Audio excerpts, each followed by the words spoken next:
I'm joined by Rashelle Beasley and Lisa Riddle. They both work with the Albany Convention and Visitors Bureau here in Albany, and we're here to talk about the state of tourism here in Albany, and welcome. Thank you. Thanks. And first question to you, Lisa, and how does tourism shaping up or stacking up here in Albany? Tourism is doing really well here in Albany.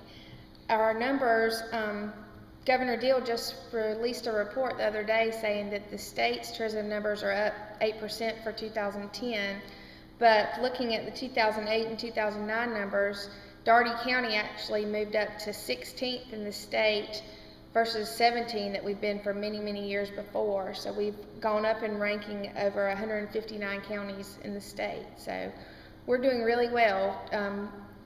The economy did take a dive, but fortunately we didn't dive as deep as bigger cities do. So we fared pretty well through this economy. And Rashelle, Yes, sir. as the sales director at the Albany Convention and Visitors Bureau, what about hotels and motels? Explain a little bit for those viewers and our listeners that don't understand it.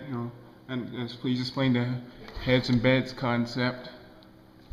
Our job at the CVB is just that, to get heads and beds and just recruit people to come into town for meetings and for visitors, families, whatever they need as far as a hotel room. Lisa, where do you see the forecast for the remainder of the summer season as far as tourism goes? It's looking good. Family reunion numbers are up and sporting events are up, so everything's looking good for the rest of the summer. And any other topics either you want to discuss that hasn't been discussed so far? Just that our visitors are up in the Welcome Center. We have anywhere between 2,000 to 3,000 visitors a month come through. Out of state, internationally, we have travelers from Japan, Canada, Germany, Australia, many different areas. And then, as far as the United States, besides Georgia, and how many people typically visit Albany from out of state? It ranges far and wide each month.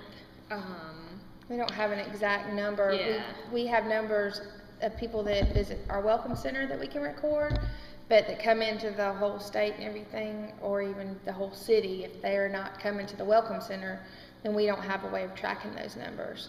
The state does track numbers based on how much money is spent on tourism dollars and payroll and tax receipts and employment, but not actual number of visitors. I don't have those numbers to share.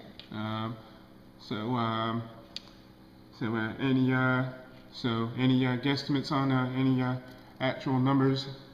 Well, those that come in the Welcome Center here, about a good third of our visitors are from out of state and international travelers. And would both of you like to share any final comments? Our next biggest event that we're working on is the Flint Fest. We've combined the International Festival with the Southwest Georgia River Jam, so we now have the Flint Music and International Festival. That'll be October 1st, so that's our next big event that we're working on for downtown. So we'd like to invite people to come join us. So,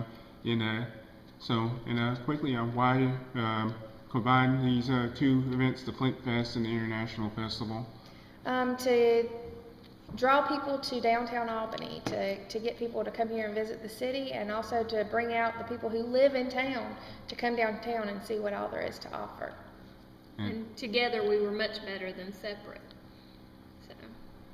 Thank you, Rashelle Beasley, director of the Welcome Center at the Convention and Visitors Bureau, and marketing director Lisa Riddle also from the Albany Convention and Visitors Bureau. And thank you for taking time out of your busy schedule